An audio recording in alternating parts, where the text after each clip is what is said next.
After the first time, the owner installed these security cameras. His plan now is to move because the cameras aren't keeping criminals away. When we got here this morning, you couldn't even see the gray on these seats because there was so much trash piled on it. He reported Bourdain is en route to IU Methodist Hospital. He is awake and alert. Investigators say the phones are ringing after the fire marshal offered a $5,000 reward for a tip leading to an arrest. I've got a little laser thermometer here. I'll just kind of show you briefly.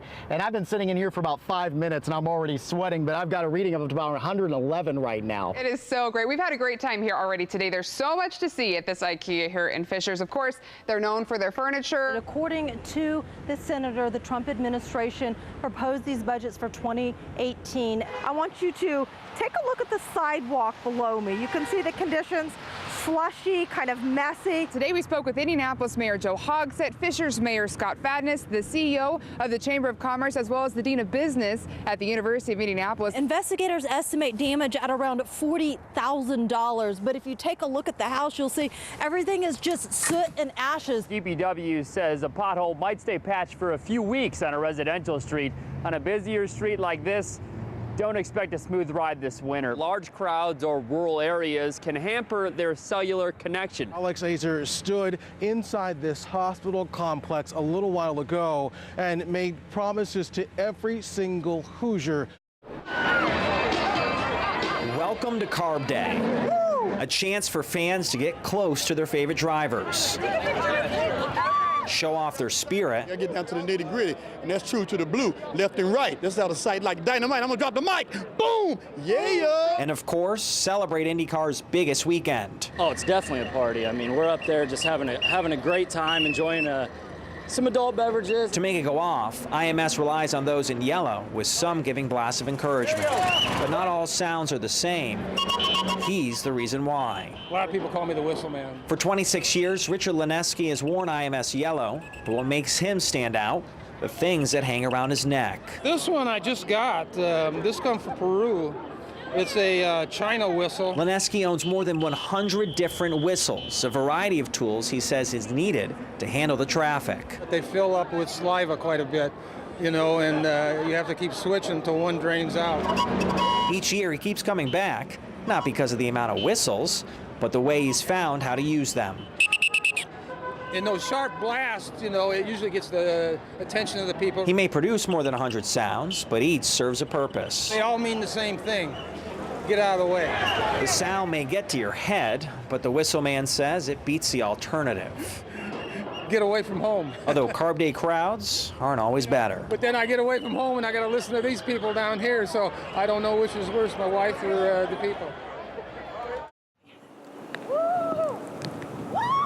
The MLK holiday gave some the day off, and the snow gave Patricia Hawks and her 5-year-old daughter, Natalie, free entertainment. We're just outside having some winter fun. You know, we were looking for something fun to do.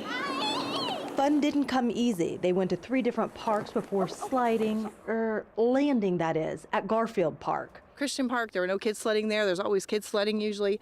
We came here, there was no kids sledding, but I was like, we're coming here anyway because it looked like a great hill. Are you having a good time? Yes. What do you like about today? Sledding. And while some were having fun playing in the snow, others were too busy around town adjusting their schedules because of Mother Nature. I had a meeting this morning down Bloomington and decided I emailed and they said let's reschedule. Rescheduling didn't mean a break from work. It actually meant more work. Just trying to help keep these sidewalks clean. I mean, yeah, this broom is not as good as a shovel, but it works just as well. And he had some help. I'm getting my exercise. Rather than get cabin fever, I'm out doing something productive. Not everybody could stay at home. Plenty of drivers on the roads, which meant plenty of accidents. IMPD responded to 50 property damage crashes overnight and 3 that caused injury as plow trucks tried to keep up with the weather. Between the dirt and the roads and it becomes a slush, so we want to make sure we're taking care of that, preventing any refreeze and addressing any slick spots that we see. DPW plans to be out in full force until the weather breaks, while others plan to just look on the bright side. You know, it's nice to have a little bit of white stuff on top of the lawns instead of all the dirty stuff. If you think this will end your pothole problems, the Department of Public Works has some news for you. Pothole patching is always going to be a temporary fix.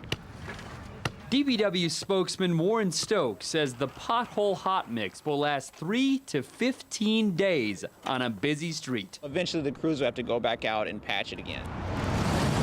Stokes says resurfacing a street will keep potholes away for at least 3 to 4 years. This year, the city plans to resurface hundreds of streets, including 38th Street from Keystone to Sherman, 38th Street from Emerson to Arlington, and Midhofer from 21st to 38th. Horrible. Where Mark King took a bumpy ride today. Fix them soon. We need it bad. Those spots were identified last year. Construction will start this spring. DPW crews are letting city engineers know about the worst roads to help the city form next year's resurfacing list. Oh! They're encouraging drivers to join the process by reporting the worst spots on the city's website. 21st Street. 21st and like Post. At anything going down Southeastern, there's times where I hit a chuck hole or whatever and think I'm going to lose a tire. There was 2 funnel clouds just there. I mean, they were going up and coming down constantly. Eventually touching down here on top of the Forest Volunteer Fire Department. And things looked like they were clearing up and it was going north. And somebody come on radio all of a sudden and said the station's been hit. So we feed it back in here and this is what we found. The National Weather Service says the tornado touched down just before 9 p.m. When Mike Tate heard the sirens go off, he and others got all of the fire trucks out of the building and positioned them around town. He says they do that in case there's damage elsewhere. This is Mike's truck here. He said had he been here, he either would have been sitting in the front seat or somewhere else inside that building. Now the ones who do the helping need help themselves. It's kind of gut-wrenching to come in here and see something like that. The situation even brings on a nervous laughter. Kind of sadness. Because I've been here, like I said, 38 years, and I've seen it go from a 2-bay to a 4-bay, and you know, it's been here a long time. The building was built in 1954. The 95-mile-per-hour winds with the EF1 tornado has them looking for a new place to operate out of until they can rebuild. That's been our problem, trying to find some place where we could get them all close together. Okay. All the places that we could, people have either got them rented out or full. In the meantime, they say their service to the community will continue. We can still function as a fire department, we just don't have a building to put them in. If you live anywhere south of downtown, chances are you've likely done business with Sports Plus in Greenwood. From Southport High School all the way down to Indian Creek, Sports Plus owner Scott Beasley customizes athletic wear, especially for local school districts. Basically the full gamut of sporting goods, plus we run our own screen printing business in the back, and we run our own embroidery machines. But there's a pressing issue that has nothing to do with t-shirts. Just feet away from the store is a railroad track that runs across busy Main Street. There's been days, maybe 3 or 4 days a month, where there is a train that's just stopped on the railroad tracks. Beasley says he's had to wait sometimes up to 30 minutes for the train to finish passing. It's frustrating, and you see a lot of people, you know, turning around, pulling around. More than 10 minutes, though. Greenwood Mayor Mark Myers has had enough. He's ready to start issuing fines, which would likely go to conductors. What's my goal is to get their attention to make sure that the dispatcher, wherever he may be, in Louisville or in Indianapolis, they understand, don't block intersections. The fine isn't a new thing. In fact, according to Myers, it's state law. What is new? Enforcing it. We need to start enforcing that to let them know we're serious about this. I care about public safety, and I care about the citizens. The only way to do that is to force the railroad to abide by the law. How's it going? Back at Sports Plus, Beasley is on board, but won't let it derail his work. Business as usual. It's an annoyance for me.